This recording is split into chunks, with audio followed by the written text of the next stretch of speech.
அரசியல் அப்படிங்கிறது ரொம்ப சீரியஸான ஒரு விஷயம்.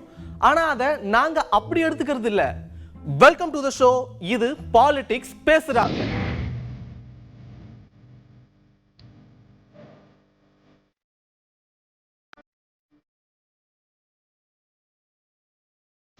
கரூர்ல 41 பேர் உயிரிழந்த சம்பவத்துல தாவேகா தலைவர் விஜய் கிட்ட டெல்லியில விசாரணை நடத்தினாங்க. ஆனா இன்னும் இந்த விசாரணை முடியல. அதுக்குள்ள சிடிஆர் நிர்மல்குமார் அவர்கள் இது குறித்து ஒரு கருத்தை ஒன்று சொல்லியிருக்காரு. என்னதான் சொல்லியிருக்காருன்னு பாப்போமே. படம் ரிலீஸ் சம்பந்தமாகவும் எங்களுடைய தலைவருக்கு பல கூட்டங்கள் டிஸ்கஷன்ஸ் இருக்கிற காரணத்தினால நாங்களே வேறு ஒரு தேதிக்கு நாங்கள் வேண்டுமென்று கேட்டுக்கொண்டோம். அதன் அடிப்படையில் அடுத்த வாரம் ஏதாவது ஒரு தேதி எங்களுடைய தலைவரின் நேரத்தை பொறுத்து வேறொரு தேதியில் மீண்டும் ஒரு நாள் ஆஜராக்கி தேவையான விளக்கத்தை நாங்கள் இன்னும் கொஞ்சம் பெண்டிங் இருக்கிறதுலாம் நாங்கள் முடிக்க கேட்டுக்கொண்டார்கள். ஸோ அதற்கு அடிப்படையில் தான் நாங்கள் அடுத்த வாரம், ஏன்னா இன்னைக்கு பல நிகழ்ச்சிகள் ஆல்ரெடி எங்களுடைய தலைவருக்கு பிளான் ஆயிருக்கனால அதனால் நாங்கள் அடுத்த வாரம் அது தொடர்பாக மீண்டும் கேட்டுக்கொண்டோம். அந்த தேதி முடிவான பிறகு கண்டிப்பாக அது தொடர்பாக தெரிவிப்போம். வேற ஏதாவது இல்லை இன்னும் நாங்கள் முடிவு செய்யவில்லை. நாங்கள் முடிவு செய்து எங்களுடைய தலைவரின் நேரத்தை பொறுத்து அது ஏதாவது ஒரு நாள், ஏன்னால் தேர்தல் நேரம் இருக்கிறது, நிறைய கூட்டங்களும் நாங்கள் நிகழ்ச்சிகளும் ஆல்ரெடி நாங்கள் பிளான் பண்ணி வச்சிருக்கோம். ஸோ அதை நாங்கள் சொல்லியிருக்கிறோம். ஸோ அது தேதி நாங்கள் என்ன கன்ஃபார்ம் பண்ணுறோம்னு சொல்லியிருக்கோம். ஸோ அதனால் அதன் அடிப்படையில் இன்னும் ஒரு சில நாட்களில் நாங்கள் தேதி முடிவு செய்து நாங்கள் தெரிவித்த பிறகு அவர்கள் அதுக்கு தேவையான ஏற்பாடுகள்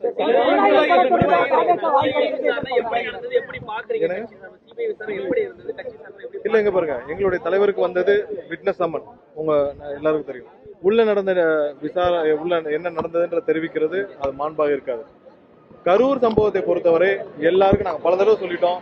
தமிழக மக்கள் எல்லாருக்கும் தெரியும் அங்கே என்ன நடந்துச்சு. ஒன்றில் ஒரு சிம்பிள் உதாரணம், 607 காவல்துறை காவலர்கள் நாங்கள் டிப்ளாய் பண்ணியிருந்தோம்னு சொல்லி சிஎம் சொல்லியிருந்தார். 607, அதாவது சும்மா குத்து மதிப்பால் 607 காவலர்கள் சட்டசபையில் சொல்லியிருந்தார். திரு டேவிட்சன் அவர்கள் 500 காவலரும் சொல்லியிருந்தார். ஒரு சின்ன முரண்பாடு சொல்றேன், ஒரு சின்ன சாதாரண விஷயத்திலே எவ்வளவு முரண்பாடுகள் இந்த அரசியல் ஒவ்வொரு சட்டசபையில் சிஎம் சொன்னதுக்கும் திரு டேவிட்சன் அவர்கள் சொன்னதுக்கும். ஏன்னா அவசரப்பட்டு இவர்கள் பல விதத்துல இந்த கேஸ்ல நிறைய தவறுகளை இந்த ஆரம்பத்தில் இந்த கரூர் இன்சிடென்ட் நடந்திருந்தோ அது நடப்பதற்கு காரணமாக இருந்ததும் பல விஷயங்கள் தமிழக அரசும் காவல்துறையும் செய்துள்ளது. அது சம்பந்தப்பட்ட எல்லா விஷயத்தையும் எங்களால் முடிந்த அளவு நாங்கள் கொடுத்திருக்கோம். அடுத்ததாக கடந்த வாரம் கரூர் சம்பவத்தில், அதாவது போஸ்ட்மார்ட்டம்ல பல குளறுபடிகள் நடந்துள்ளது என்று நாங்கள் பல புகார்கள் முன்னே கூறியிருந்தோம். அந்த பாதிக்கப்பட்ட இறந்தவர்களின் குடும்பங்களை கூப்பிட்டு காவல்துறையினர் மிரட்டி முன்தேதியிட்டு கையெழுத்து வாங்கியதாக பல புகார்கள் வந்தது. அது குறித்தும் சிபிஐயிடம் நாங்கள் எங்களுடைய புகார்களை தெரிவித்துள்ளோம். ஏன்னா பல இறந்தவர்களுடைய குடும்பத்தினரை அழைத்து அவர்களை மிரட்டி அவர்களிடம் முன்தேதியிட்டு நாங்கள் தான் அவசரமாக போஸ்ட்மார்ட்டம் முடிச்சு தர சொன்னோம்னு சொல்லி கரூர் நகர ஸ்டேஷன்லேருந்து கரூர் எஸ்பி ஆஃபீஸ்லேருந்து கூப்பிட்டு மிரட்டியதாக ஆதாரத்துடன் நாங்கள் புகார்களை தெரிவித்துள்ளோம். அது சம்பந்தமாக விரிவாக விசாரணை நடத்துவேன் என்று சிபிஐ. கரூர் விஷயத்தில் நியாயம் கிடைக்கப்பட வேண்டும் அட் எனி காஸ்ட்.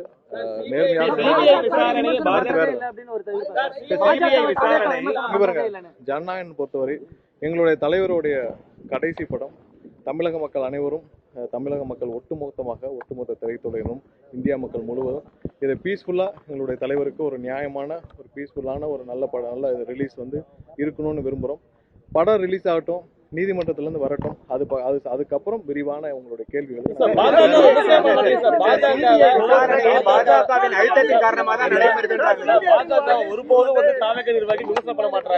இல்ல இங்க பாருங்க, எங்களுடைய தலைவருடைய கடைசி படம் அது.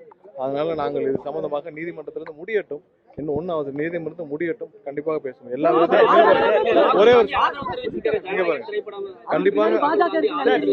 கண்டிப்பாக அதுக்கு எல்லாத்துக்கும் யார் ஆதரவு தெரிவித்த அனைவருக்கும் நாங்களுடைய நன்றி தெரிவித்துக்கிறோம். இது எங்களுடைய தலைவருடைய சென்டிமெண்டலா இது கடைசி படம். அது எல்லாருக்கும் நாங்கள் உணர்ச்சி பூர்வமாக அனைத்து எங்களுடைய தொண்டர்களும் சரி, தமிழக மக்களும் சரி, ஒட்டுமொத்த இந்திய மக்களும் காத்துட்டு இருக்கோம். அது பீஸ்ஃபுல்லா முடியட்டும், அது ரிலீஸ் பீஸ்ஃபுல்லா முடியட்டும். உயர்நீதிமன்றத்திலும் உச்சநீதிமன்றத்திலும் நாங்கள் அனைவரும் நல்ல ஒரு ரிசல்ட் வரும்னு காத்துட்டு இருக்கோம். அது வரட்டும், வந்த பிறகு சம்பந்தம் விரிவாக. காங்கிரஸ் தலைவர் செல்ல பெருந்தகை சிபிஐ பிஜேபியோட ஒரு பொலிட்டிக்கல் அக்ரிமெண்ட்ல இருக்கு, அதன் காரணமா தான் என்கொயரி. பாருங்க, இது பிஜேபி இஸ் பிரஷரிங் யூ சொல்றாங்க. இங்க பாருங்க, நாங்க இது சம்பந்தமா முதல் நாள் போனப்பே சொல்லியிருக்கோம். எங்களுடைய நிலைப்பாட்டில் எந்த வித மாற்றம் இருக்காதுன்னு தெளிவாக போன தடவை நாங்க சிபிஐ இதுக்கு போனப்போய் சொல்லியிருக்கிறோம். அதனால அதை மட்டுமே நீங்க எப்பயுமே எடுத்துக்கோங்க, அதை கடைசி கருத்தாக எடுத்துக்கோங்க. எங்களுடைய நிலைப்பாட்டில் எந்த வித மாற்றமும் இருக்காது. மற்றபடி எல்லாமே இந்த ஜனநாயகம் ரிலீஸ்க்கு அப்புறம் உச்சநீதிமன்றம் வந்த பிறகு இந்த விசாரணை ஒரு பக்கம்னா இன்னொரு பக்கம் சென்சார் போர்டு வழக்கு. இந்த கூட்டணி அந்த கூட்டணின்னு சொல்லிட்டு பேசிட்டு இருக்க இந்த சமயத்துல விஜய்க்கு ஆதரவா முக்கிய தலைவர் ஒருத்தர் ஒரு ட்வீட் ஒண்ணு போட்டிருக்காரு. படம் வராததுக்கும் எங்களுக்கும் எந்த சம்பந்தம் இருக்குன்னு சொல்லிட்டு இவரு கேக்குறாரு. இது கூட தெரியாதாப்பா ராகுலுக்கு அப்படின்னு சொல்லிட்டு இவரு பேசுறாரு. யாரு அவரு? ராகுல் காந்தி நீங்க தமிழர்களுடைய புறவணியை நிறுத்தினாலும் தமிழ்நாட்டில் வெற்றி பெற முடியாது மோடி அப்படின்னு சொல்லியிருக்காங்க. இல்ல, ராகுல் காந்தி தனியா நின்று அவர் வெற்றி பெற்றுவாரா? மதிப்புக்குரிய காங்கிரஸ் கட்சியினுடைய தலைவர் ராகுல் காந்தி அவர்கள் தனியா நின்று அவர்கள் வெற்றி பெற்றுவாரா? அவர் கூட்டணி பற்றி பேசுறது அந்த தணிக்கை சான்று கொடுக்காம மத்திய அரசாங்கம் தான் அதை வந்து தடை பண்ணுது. இப்படி எல்லாம் பண்றதுனால நீங்க தமிழ்நாட்டில் ஜெயிச்சிட முடியும்னு நினைக்கிறாங்க அப்படின்ற மாதிரி. அதாவது சென்சார் போர்டு ஒரு தனி அமைப்பு, இடி ஒரு தனி அமைப்பு, வருமான வரித்துறை ஒரு தனி அமைப்பு. அதுக்கும் பாரதிய ஜனதா கட்சிக்கும் எந்த விதமான சம்பந்தம் கிடையாது. இது கூட ராகுல் காந்தி தெரியாம பேசுறாருங்கிறது தான் வருத்தமா செய்யும்.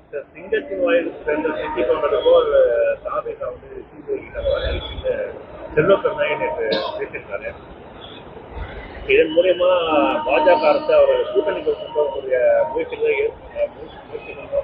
கரூரில் நடந்த சம்பவம் யாரால் நடைபெற்றது? 41 பேர் இறந்து போனாங்க. யாருக்கு அது காரணம்? அதற்கு காரணம் யார்? நாங்களா பொதுக்கூட்டம் போட்டோம்? அது 41 இறந்து போனதற்கு யார் காரணம்? அதற்கு சிபிஐக்கு என்ன தொடர்பு? எங்களுக்கு என்ன தொடர்பு? சிபிஐ விசாரணை போட்டிருக்காங்க. அதற்காக ஒரு சார்ந்து ஒரு குறை சொல்வது என்பது அது ஏற்றுக்கொள்ள முடியாது.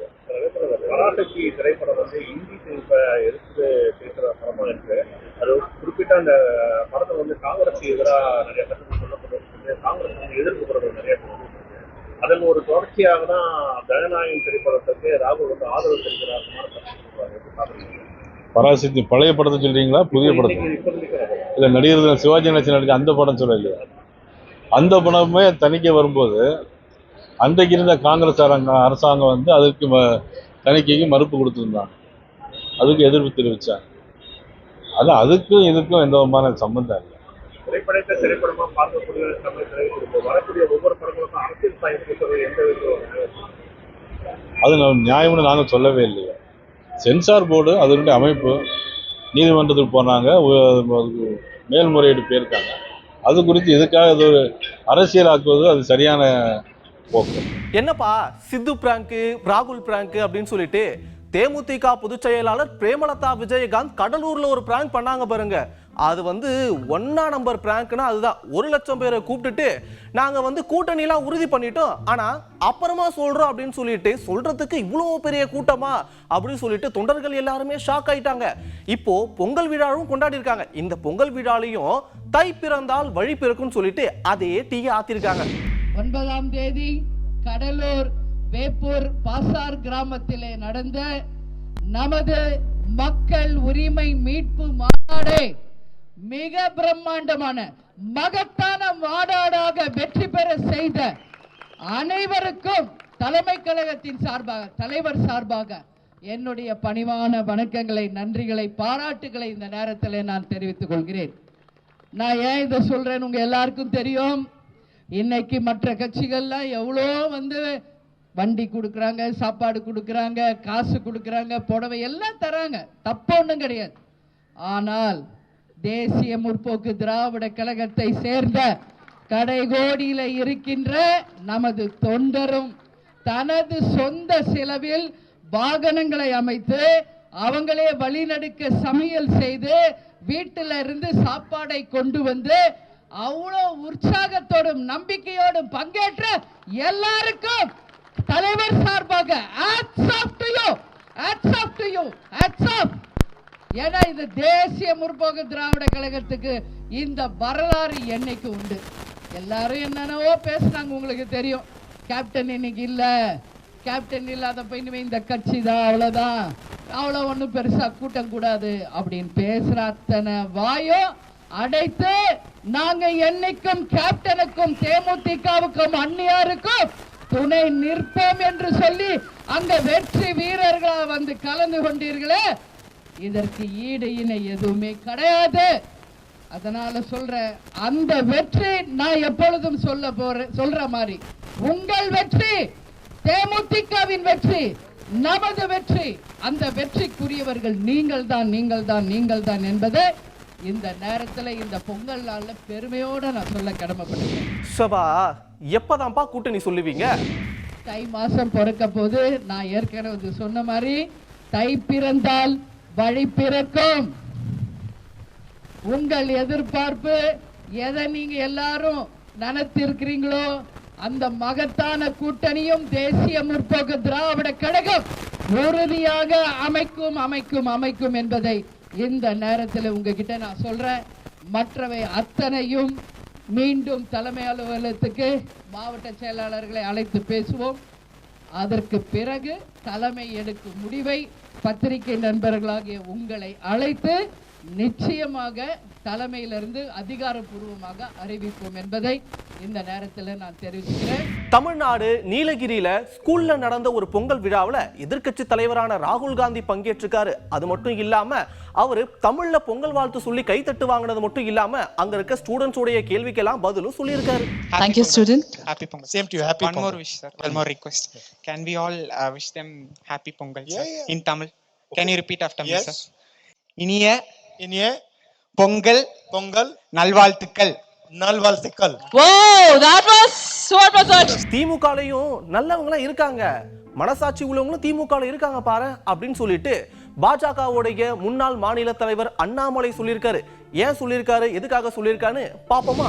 திமுக சுற்றுச்சூழல் அணியினுடைய துணை அமைப்பாளராக இருந்து வந்த கடையம் சந்திரசேகர் அவர்கள் 2 நாளைக்கு முன்பு இந்த கட்சி பொறுப்பிலிருந்து விலகுவதாக சொல்லியிருக்கின்றார். ஆச்சரியம் என்னன்னா, அவர் திமுகவுடைய பொறுப்பில் இருக்கக்கூடிய அவர் பேட்டி கொடுக்கும்போது டிவியில பார்த்தேன், எங்க ஊர்ல கனிம வள கொள்ளையை திமுக ஆட்சியினால தடுத்து நிறுத்த முடியல, அதை எதிர்த்து என்னுடைய பொறுப்பிலிருந்து ஒரு திமுகவினுடைய தொண்டனாக வெளியே வருகின்றேன் என்று கடையம் பகுதியினுடைய சந்திரசேகர் அவர்கள் சொல்லியிருப்பதை பார்க்கும் பொழுது எனக்கும் கொஞ்சம் ஆச்சரியமா தான் இருந்துச்சு. அப்ப திமுகலையும் கொஞ்சம் நல்லவர்கள் இருக்கத்தான் செய்வாங்களாட்டு இருக்குது. திராவிட முன்னேற்ற கழகத்திலேயும் மனசாட்சி இருக்கக்கூடிய சில மனிதர்கள் இருக்கின்றார்கள் என்று பார்த்து சந்தோஷப்பட்டேன். ஆனால் அருமை சொந்தங்களே, இது அரசியல் பேசக்கூடிய நிகழ்வு இல்ல, இருந்தும் கூட உங்களுக்கு ஞாபகப்படுத்துகின்றேன், அரசியலும் முக்கியம். ஏன்னா அரசியல் இருந்தா இது தமிழர் பொங்கல், அரசியல் நல்லா இருந்தா தான் தமிழர் பொங்கல், அரசியல் சரியா இல்லைன்னா இது திமுக பொங்கலாக மாறி வெறும் இலவசத்துக்காக மக்களை கூட்டி வந்து ஆடு மாடுகளை போல் நிறுத்தி கொண்டிருக்கின்றார்கள். அதுவும் நம்முடைய பகுதியில நடத்துவதற்கு நாம் அனுமதிக்க கூடாது. கம்பீரமாக நம்முடைய தாய்மார்களை முன்னிறுத்தி ஒரு பொங்கல் இருக்க வேண்டுமோ தவிர அரசியல் காரணங்களுக்காக ஒரு பொங்கல் நடத்தக்கூடாது. அது தவறான ஒரு முன்னுதாரணத்தை வைத்துவிடும். கரூர் சம்பவம் தொடர்பா சிபிஐ விசாரணைக்காக தாவேகா தலைவர் விஜய் டெல்லிக்கு போனாரு. இதை பாஜக அவங்களுடைய கூட்டணிக்குள்ள விஜயை சிக்க வைக்கிறதுக்காக பல விஷயங்களை பண்ணுவாங்கன்னு சொல்லிட்டு காங்கிரஸ் உடைய மாநில தலைவரான செல்வ பெருந்தகை பாஜகவை விமர்சனம் பண்ணியிருந்தாரு. இதுக்கு பாஜகவை சேர்ந்த நிர்வாகி தமிழிசை அவர்கள் பதிலடி கொடுத்திருக்காங்க. அவங்க என்ன சொல்லியிருக்காங்கன்னு பாப்போமே. செல்வ பெருந்தகை வேறு என்ன சொல்வாரு? நான் கேட்கிறேன், செல்வ பெருந்தகை அவங்க கட்சியை சார்ந்த தெலுங்கானால அங்க முதலமைச்சர் ஒரு நடிகரின் படத்திற்கு அவருக்கு சம்பந்தமே இல்லாம கூட்டம் வரும்போது அந்த நடிகரையே கைது செஞ்சாங்க. அப்படி இருக்கிற ஒரு காங்கிரஸ் கட்சியை சார்ந்தவர்கள் இன்று பாஜக பாரபட்சமாக நடந்து கொள்கிறது என்று சொல்வதில் எந்த அர்த்தமும் இல்லை. செல்வ பெருந்தகைக்கு ஏதாவது ஒன்று சொல்ல வேண்டும். ஏன்னா செல்வ பெருந்தகை தனது கட்சிக்குள்ளேயே அவரோட முக்கியத்துவம் எல்லாம் குறைந்து கொண்டு இருக்கிறது. அதனால் அவர் தலைவர் என்பதை சொல்வதற்காக சொல்கிறார். எந்த விதத்தில் ஏன் விஜயே சொல்லலை, விஜய் ரசிகர்களும் சொல்லலை, விஜய் ஆதரவாளர்களும் சொல்லலை. செல்வ பெருந்தகை இடையில் புகுந்து இதில் குளிர்காக நினைக்கிறார் என்று தான் நான் சொல்ல வேண்டும். இப்பவே பொங்கல் களக்கட்ட ஆரம்பிச்சிருச்சு. பொங்கல் லீவுக்கு எல்லாருமே ஊருக்கு போக ஆரம்பிச்சுட்டாங்க. இப்போ நாமளும் கிளம்ப வேண்டிய நேரம் வந்தாச்சு. இதே மாதிரி வேற ஒரு வீடியோல சந்திக்கிறேன். Bye from Vignesh Vicky.